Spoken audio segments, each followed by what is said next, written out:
Psalms 147 and doon po tayo sa verse 3. Verse 3. Psalms 147 verse 3. Pag nakita na po, sabi lang po ng TV. Basahin po natin ang unison. Ready? 3. He healed the broken in heart and binded up your wounds. Mas nagkala po, kanyang pinagagaling ang may bagabang ng puso at tinatalian niya ang kanilang mga sugat. Let's pray. Manang Diyos na nasa langit, salamat po umasa. Dito, hindi po kami natawad sa mga kasalanan po na aming po nagagawa at salamat din po sa pagkakataon na pinulito po ng aming salita at magpalakasin sa bawat isa sa pamamagitan po ng salita. Dalangin po namin naman na tulungan po kami sa lahat ng gagawin po namin sa pag-aaral po ng inyong salita kayo po maitaas at po nga sa inyo. At Lord, karoon po ito na sa amin. Salamat po masa po inyo po nagkabay sa amin at parayon ngayon po ang bawat isa. Ito po ang aming samantalangin. Samantalangin sa Panginoon Jesus namin Kristo sa inyong kapatitas. Amen po. Mahal po tayo po.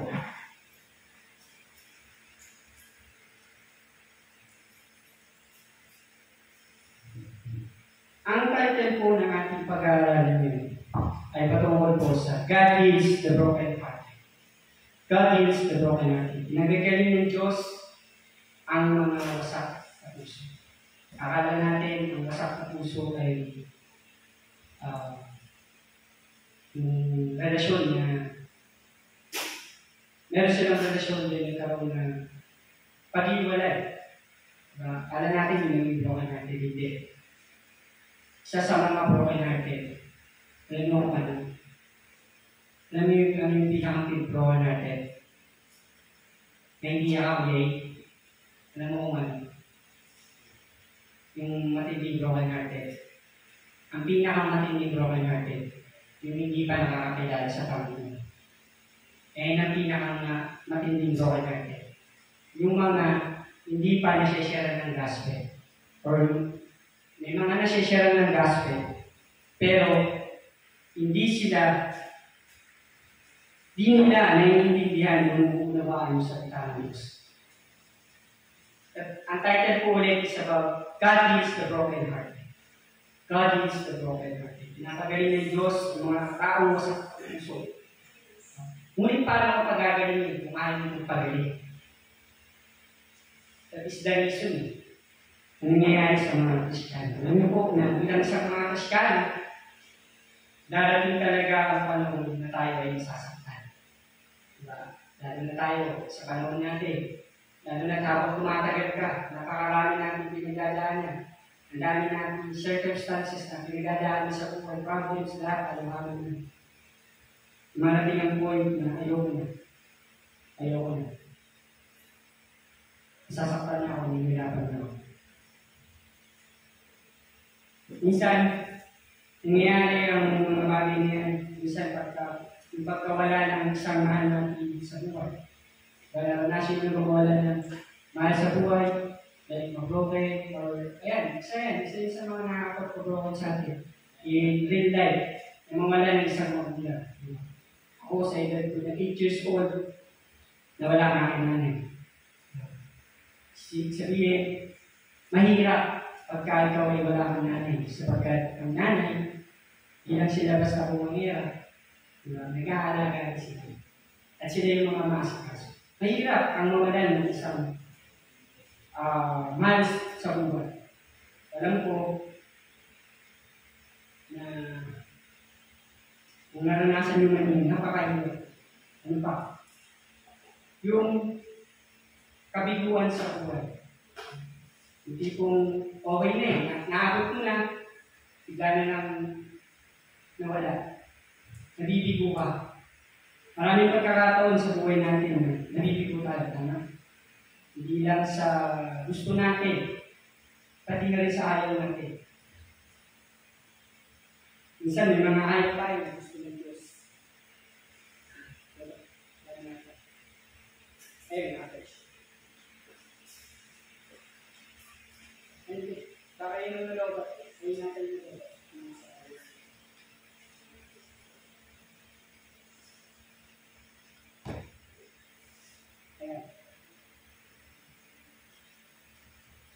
panghihinayang sa nakaraan. O ibig sabihin, yung tipong, ay, dapat pala nag-Bible school na ako. Tignan mo sila ngayon, maganda na. Minsan may mga ganun thoughts eh. Ay, dapat pala, ginawa ko naman una. Kaso nga lang, dahil marami kang iniisip, diba? Ano nangyayari? Sumusubo ka. Dahil nag-broken. Ano pa? Ang ganitong mga emosyonal na sugat ay kasi hindi ng physical na sugat. Doon isa sinasabi natin. Mas okay pang sugatan ka ng physical kaysa masugatan ka sa loob. Kasi kapag sugatan ka sa loob, yung masasakit sa salita, parang hindi ko rin. Pero, may meron doon. Hindi porket sinabihan ka ng masakit is hindi ibig sabihin nun na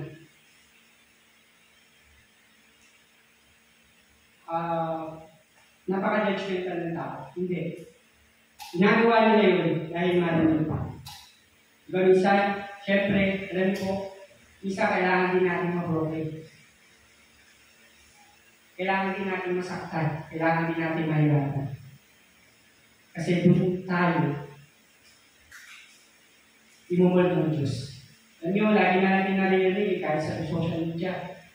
Ang pagiging, pag nag-fail ka, kapag nahihirapan ka, huwag mo yan i-ano sa isip mo na, ay, puro na lang kahirap. Hindi. Lagi nyo may rason. Lagi nyo may dahilan. Kung bakit nangyayari sa atin yung mga nangyayari. Doon ko na lahat tayo, may mga kanya-kanyang problema, may mga kanya-kanyang nagdadaan sa buhay. Diba? Marami tayong problema sa buhay. Na minsan, hindi yung nagiging dahilan kung bakit tayo nagbubuhay. Pero, ang magandang katotohanan mula sa kasulatan ay hindi ito. Hindi pinababayaan po ng Diyos ang mga pusong masak.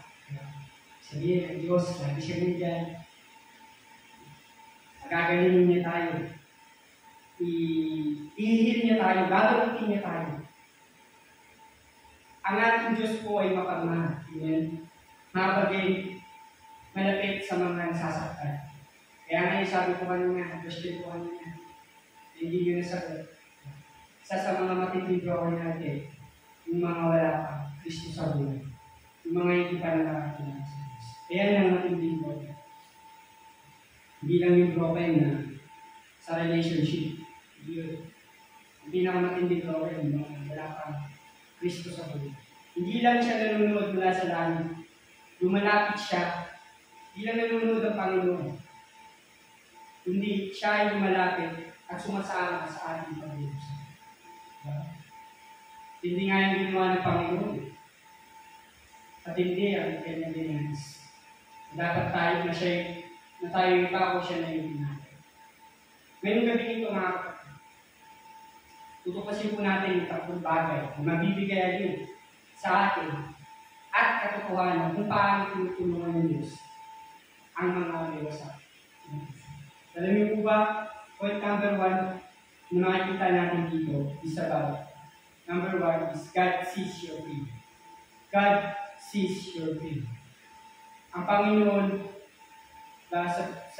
according to our Psalms 34, verse 18.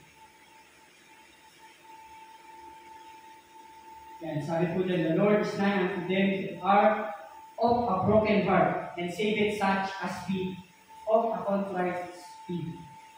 Sabihin po, ang Panginoon ay malapit sa mga may mabagabag na puso. Natin ang Diyos, hindi mo siya, hindi mo tayo pababayaan. Hindi po lang ang Diyos sa iyong pagtutunan. Nakikita niya ang bawat luha na pumapatak mula sa iyong mga mata.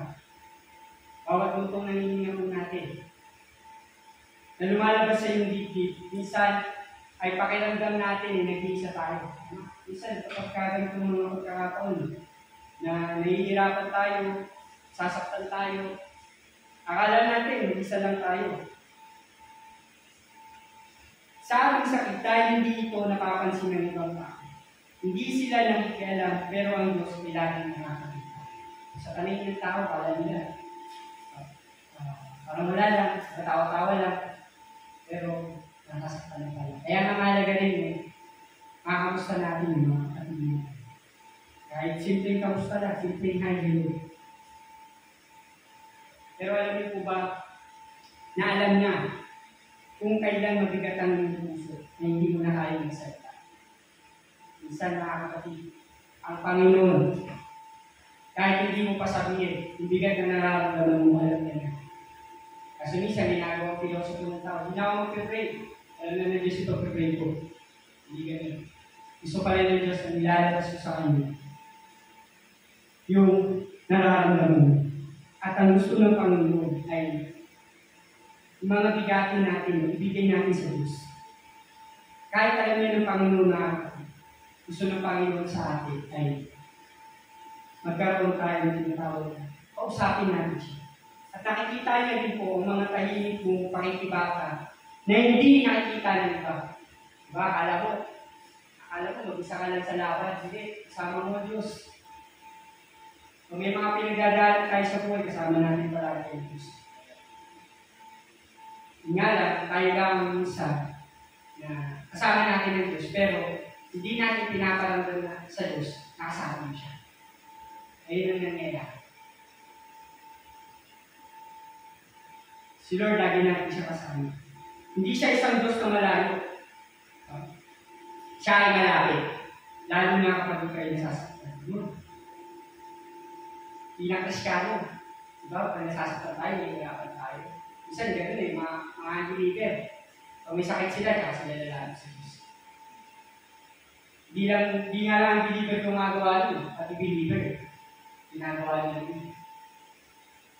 Mag-pray lang kapag may kailangan. Mag-pray lang kapag nasasaktan. Mag-pray lang kapag nahihirapan. Tandaan mo natin mga kapatid. Ang Diyos palagi siya nandiyan. Kalimutan mo man siya. Diyos pa rin siya. Ang Diyos, nakikita niya lahat. Alam niya. Alam niya yung mga mangyayari. Alam niya yung magiging problema mo bukas. Alam niya yung mga pagdadaanan mo bukas. At alam niya rin ang pagkakataon mo. Diba sabi ng Corinthians, si Lord, binibigyan ka niya ng pagsubok na makakayanan mong nagpasan. Halimbawa na lang, sipin mo yung magulang mo. Naririnig niyo yung pag-iyak ng anak sa gabi. Kung naranasan niyo, paano ako nagkaroon ng anak. Pero yung may mga pamilya, naranasan nila ito, nag-aalaga sila ng anak. Agad sila tatakbo, bakit? Siyempre, umiiyak. Kayakapin nila, aalimin nila yung bata. Ganito rin ang Diyos. Minsan, pag umiiyak tayo, gusto ni Lord, lumapit ka sa Kanya. Nahihirapan ka, lumapit ka sa Kanya. Maari po, pakiramdam mo yung mag-isa ka. Pero hindi totoo yun. Kasama mo ang Diyos. Amen? Kasama mo ang Diyos. Pinabantayan ka niya na ang may malasakit. Ganyan ang Panginoon. Nakikita niya lahat. Gusto niya na lumapit ka sa Kanya. Hindi nalapit ka sa Kanya. Sabihin mo yung mga problema mo. Nakikita niya. Pangalawa, mabilis lang po tayo. God understands your hurt. Hurt. H-U-R-T. Hindi po hurt. H-U-R-T. Kung siya lang po sa pronounce. Kung tayo magaling sa English. God understands your hurt. Panginoon, nauunawaan kayo yung mga inanakit mo. Yung mga nararamdaman mo, sakit mo, lahat. According to Hebrews chapter 4 verse 50,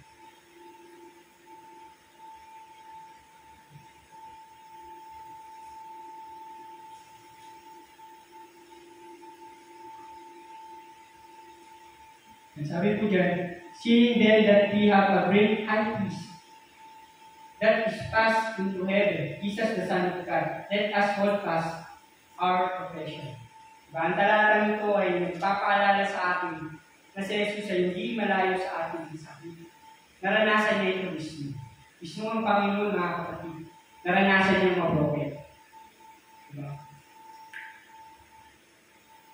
Naiintindihan niya ang bawat emosyon na naranasan mo ngayon. Ano yung mga pinagdaanan ng Diyos ni Kristo? Siya ay pinagkanulo ng kanyang mga kaibigan. Sabi, gusto mo ang Panginoon sa Kristo. Nakaramdam siya ng broken. Iiwan siya ng kanyang mga kaibigan. Siya rin po ay pinakiwid ng kanyang sariling bayan. Hindi lang basta kaibigan, kundi sariling bayan niya. Itinakbo siya. Ang hirap ito, naranasan mo na po ba yun, Brother Harvey? Yung ganun pagkakataon. Mismong bayan mo, mismong Pilipinas, tinagdi ka na. Si Kristo, naranasan niya yun. At hindi lang yun. Siya din po ay pinagtawanan, binuko, at hindi mo mag-isa. Hirap. Ngayon ang pinakamatindi broker natin. Ang Panginoon sa Kristo. Kasi iniisip natin, dami natin ito. Pero pag iisip yung problema ng Panginoon sa Kristo, 2000 years ago, mas matindi pa. Problema na pinagdaan niya. Sa pangalan, pinagkawalan kita sa binubog ka, kasi hindi mo kapamagisa. Sakit. Hindi lang yun. Siya ay umiyak sa lipi niya ni Lazaro. Akala siya ng kaibigan niya yun eh. Pero may iyak talaga siya. Kapag ikaw ay nasasaktan, hindi naiintindihan, di ba? Kapag nasasaktan tayo, hirapan tayo. So, lalo na kapag ikaw, joker ka, nalalaman nila, joker ka. Hindi ka nila maintindihan. Parang nag-joke lang yan sa akin. Problema ko talaga. O iniwan. Hindi lang alam ni Jesus ang nararamdaman. Nararamdaman niya ito mismo. At dahil doon, kaya niya malimit na. Kaya niya tayo malimit. Kaya niya tayo, yung mga inanakit natin sa buhay, kaya niyang pagalingin. Alam niyo po, na kailangan sabihin natin kay Jesus yung nararamdaman natin. Ibuhos natin sa panalangin. Tutry pa po ba tayo? Samahan tayo. Baka nagkapay na lang tayo. Ayos tayo, pero pag tayo. Kasi iba yung prayer na talagang dibo. May kausap ko talaga yung Diyos. Yan talaga yung prayer na maganda. Yung nakikipag-usap ka sa Panginoon. Heart to heart.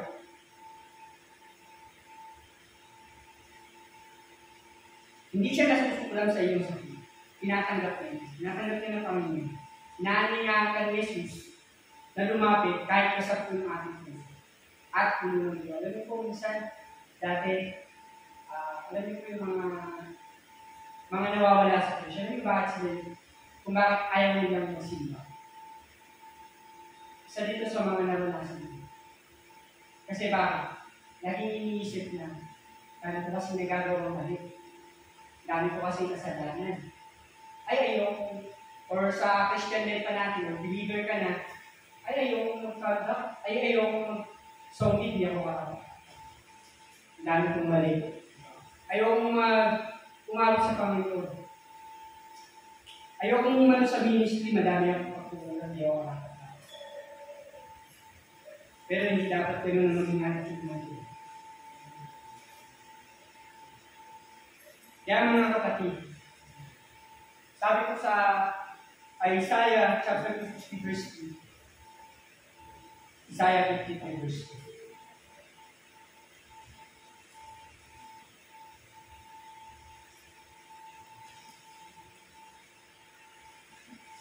He is despised and rejected of men. He is despised and rejected, strip of his garment and oppressed. But I have loved and accepted, and then accept a crown of righteousness. So makikita natin, si Kristo, mismo nahihirapan siya. Ito yung propesiya sa Isaiah 53 verse 3, na may maghihirap. I have waited with grief and with heat as it were our face from him. He was despised and we esteemed him. Si Jesus ay tao may pakapanginuan. at biyasa sa karamdaman. Naiintindihan niya, naiintindihan ka niya. Sabihin, ang Panginoong Jesus, diba naranasan niya? Sabihin, naiintindihan ka niya. Kung ano yung pinagdadaanan mo. And the last, not the least, number 1 po is about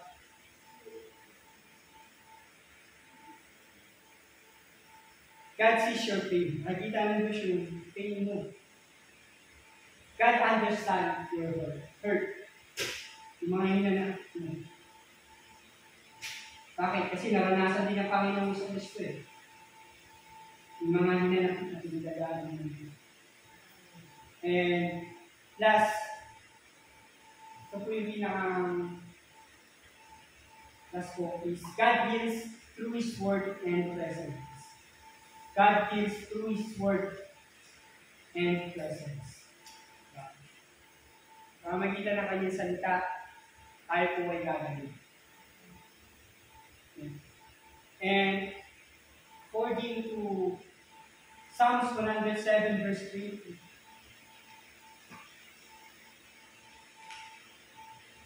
sabi po dyan, send His Word and heal them. Ayun po yung magpapagaling. And deliver them from their destructions. Kanyang sinubong kanyang salita at pinapagaling po.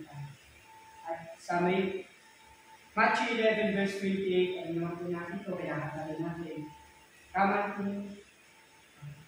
yes. Bibigyan tayo ng kapahingahan ng Panginoon. Pamamagitan po ng kanyang salita. Hindi lang naawa ang Diyos sa iyo, pinapagaling ka po. Hindi lang siya naabot sa iyo. Pag may pinagdadaanan ka, kapag nababasa ka ng Bible, pinapagaling ka niya sa pamamagitan ng salita mo. Kasi nga lang, nangyayari, hindi natin napapahalagaan yung salita ng Diyos. Marami na rin apps sa Bible. Maraming apps na Bible sa cellphone. So, pwede mag-ano sa'yo, mag-knock sa'yo. Mag-notification sa'yo, sa cellphone mo, magbibigay ng verse sa'yo. Napakadali na, kaso hindi rin ang practical na ginagawa ng isang Kristiyano. Dapat talaga, dapat sa Bible. Mag-pray, mag-meditate. Ayun, tinatamaan tayo. At isa sa mga pangunahing paraan ng kanyang pagpapagaling ay sa pamamagitan po ng kanyang salita at ang kanyang presensya. Alam niyo po ba na kapag nagbabasa po tayo ng Bible, hindi ka lang nagbabasa ng lumang aklat. Ano natin ng ancient book. Hindi ka lang basta nagbabasa ng lumang aklat. Kundi, ano yun, tumatanggap ka ng spiritual na. Pinapagaling mo yung spiritual mo. Ayun ang naitutulong sa akin salita ng Diyos. Hindi ka lang po basta nagbabasa ng lumang. Hindi, tumatanggap po tayo ng spiritual na mula sa salita ng Diyos. At ang pangako po ng Diyos ay bumubuhay at nagbibigay kapayapaan sa iyong mga sugatang lahat. Ganyan ang salita ng Diyos. Sa mga pinagdadaanan natin sa pamamagitan ng salita ng Panginoon, pinapagaling na ito. At marami pa pong mga talata na magbibigay sa atin. According to Isaiah 41 verse 10, na natin yung Psalms 23, sinasabi doon na the Lord is the shepherd, I shall not want. In Romans 8:28, diba? Nagpapaalala sa atin, nakasama po natin ng Diyos. Kakampi natin siya, kahit hindi nangyari. Pero hindi natin siya kakampi sa paggawa natin nasa natin. Kakampi natin siya sa mga hinaharap natin sa buhay. At sa kanya rin pong presensya, sa pamamagitan ng panalangin, pagsamba, at pananahimik. Ano yung sabihin ng pananahimik? Yung private na service natin sa Panginoon. Nakakahanap tayo ng kapahingahan, kaaliwan ng pag-asa. Kaya mahalaga po na lahat po tayo ng oras, araw-araw, upang buksan natin bibig. Diba? Kahit minsan parang wala ka na sa mga ito, mas nakakalat eh. Parang ayun yung realidad. Tinataman tayo magbasa ng Bible. Pag nakinig ka naman ng audio Bible, sarap ko naman matutulog. Diba? Ano kapag tayo yung boses, nakakaantok. Pero, yun yung, yun yung kainaan natin. Dapat natin balipasan. Kailangan talaga magbasa ng Bible, yun yung natin. Isa rin yan sa mga bagay na magpapatibay sa atin. At, kapag babasa natin ng Bible, hindi tayo na bumod. At, hindi tayo basta-basta maaata namin. Ano yung salita? Siyempre, nagbabahagi tayo ng salita ng Diyos. Kaya mo ang salita ng Diyos, ang mga salita sa iyong sugat ang puso. Umanap ka, nahihig ka lugar para manalangin at lumapit sa ating Panginoon. Kaya hindi rin mo minamadali ng Diyos ang pag-ibig. Yung sugat naman, hindi naman niya nagagawa. Sugatan ka naman, bukas na hindi. Minsan, konti-konti. Hindi konti na yun. Minsan nga, pag kumakati na di ba? Sugat natin sa kamote, susugat pa. Minsan, ganoon din. Kapag, di ba, gumagaling ka, sumali ko yun. Mag-problem to ulit. Ganun lang. May itong ginagawa, banayad at iisin mo. Sa ating pagtatapos, mga minamahal mga kapatid, kung ang puso mo ay basag mo yun, kung ikaw ay broken natin yun, lalaanin mo ito. Nakikita ka ng Diyos. Alam niya ang iyong kalapitan. Naunawaan ka ng Diyos. Nararamdaman ni Jesus ang iyong sakit. At hindi lang yun, pinagagaling ka ng Diyos sa pamamagitan ng kanyang salita. Hindi mo kailangan magpanggap na ayos ka na kung ayos ka ako. Hindi. Kailangan lapit mo sa Panginoon. Lahat ng iyong sakit at hindi ka rin nakikatarin. Sana, yung kakulangan niya lahat. Pero yung Diyos hindi ka nakikatarin. Isa po tayo kahit yun na namin. Ngayon ko si Pastor. Sa akin siyempre.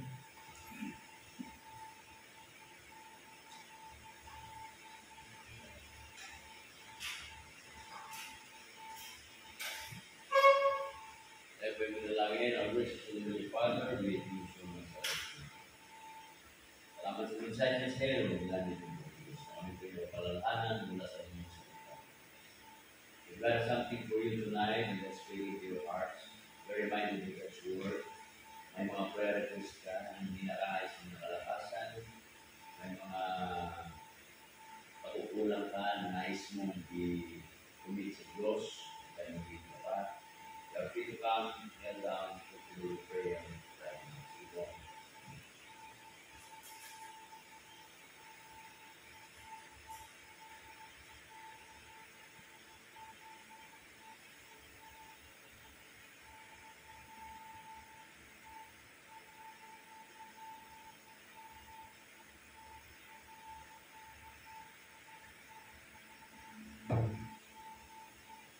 Thank you, Father, sa mensahe po ninyo, kami pinakalalahanan. Kami po kasamantalang pagbabalay, ingatan niyo po kami sa mga disgrasya. Kapalit po na kung saan nilang nilugay. Ingatan niyo po sila na si pagtrabaho bigyan ng kalakasan at unless they're in their workplace, kami po sa nisimulan. Mga nag-aaral ay with their Father na kayo po ang sa nila ng katalinuhan na kanila po pag-aaral. Yung may karamdaman, tagalingin. So we pray for Pastor Jaime, tagalingin niyo po siya o Diyos. For a month now, financial needs din po para sa kanya. Palayan ko din po yung kapatid, yung mga negosyo, plus din po sa pala. Karinawa, ulitin niyo po ang batay sa amin at tulayan at kapala sa mga pinanaan. Lahat na ito aking katalanin ko na salamatan. Sa madaming sa planong Kristo, sa amin yung suwagligtas. Amen. Okay. So, agin natin.